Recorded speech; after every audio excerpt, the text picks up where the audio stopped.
Hi, it's Daniel Hill here with 30 things I learned by 30, and this is number 30. It's the last one in the series, and this is the idea, which I'd highly encourage you to take away, is to be someone that you can be proud of.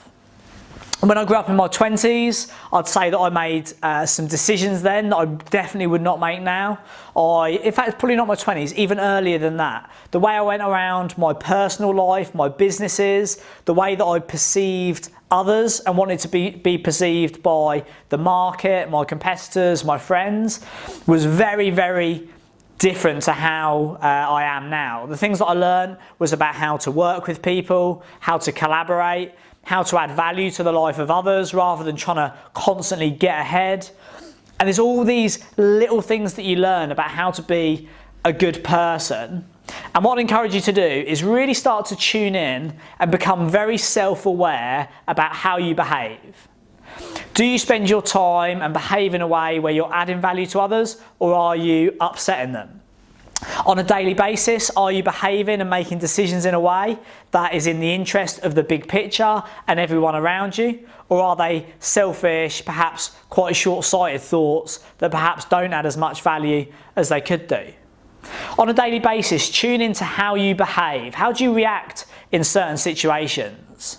How much value are you adding to those people around you? Do you understand your own values? Have you got to a point where you know your values and you're operating in a way that's consistent with that? Whether you feel good or bad about yourself, where you are now, where you want to get to, it will be a direct reflection of who you are today. And this is my closing sentiment really, is spend some time and really invest in understanding who you are. Why are you doing the things that you do? How much value are you actually adding to those around you? How do other people genuinely perceive you, and how do they actually talk about you in private? Try and do everything you can, which is not easy. Try and do everything you can to be someone you can be wholly proud of. And what you'll find is when you get there, that is what true confidence is.